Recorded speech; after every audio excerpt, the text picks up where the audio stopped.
بسم اللہ الرحمن الرحیم. بہت شکریہ آپ تمام دوستوں کا کہ آج آپ یہاں پر میرے ساتھ موجود ہیں.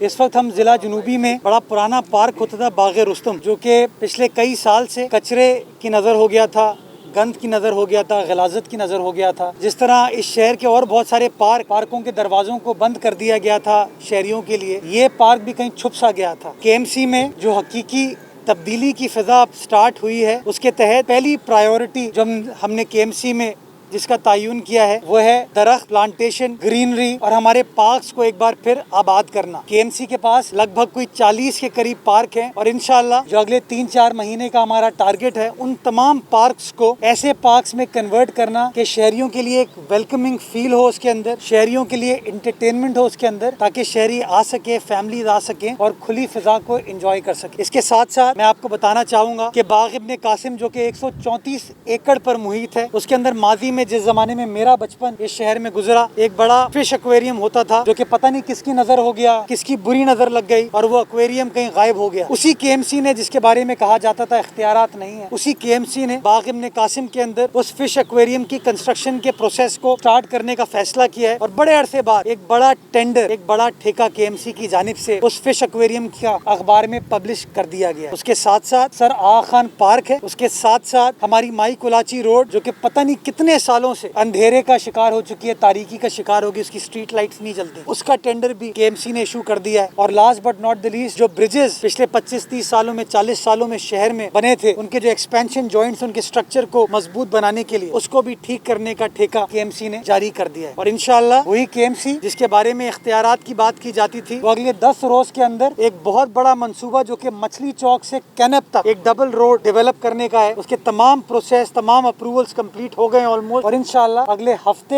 سے 10 روز کے اندر اس کا اخبار میں ٹینڈر انشاءاللہ العزیز ایشو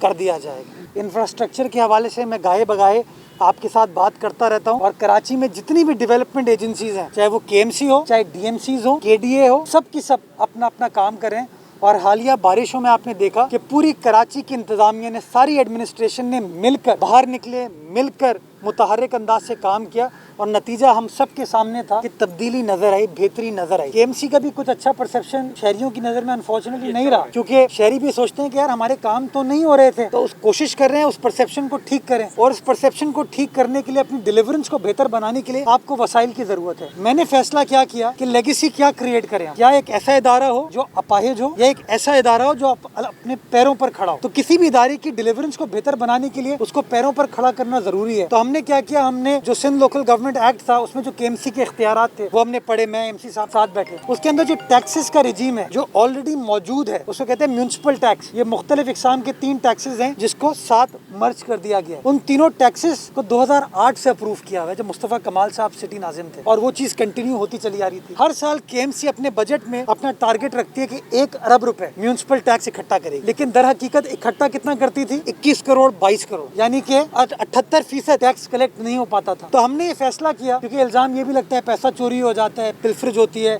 نیت کا بھی ایشو ہوتا ہے. تو ہم نے کہا جی کیوں نہ پروسیس کو ٹرانسپیرنٹ کر دیا جائے اور پروسیس کو ڈیجیٹائز کر دیا جائے. تو کے الیکٹرک جو ہے وہ آلریڈی بل پرووائڈ کرتی ہے ہر صارفین کے گھر پہ. تو اگر اس بل کے اندر، جس طرح آپ کا ٹی وی کا لائسنس کا بل ایڈ ہوا ہوتا ہے، اس کے اندر 100 روپے 150 روپے ہوتا ہے، آپ کا جو الیکٹریسٹی ڈیوٹی ہے اس کا کوانٹم اس کے اندر ایڈ ہوا ہوتا ہے. تو ہم نے کہا وہ جو ٹیکس آلریڈی ہم کلیکٹ کرنے کا ہمیں اختیار بھی ہے، اور ہم کلیکٹ کرتے ہیں تھوڑا بہت، تو کیوں نہ بجائے اس کے کہ وہ مرتضیٰ وہاب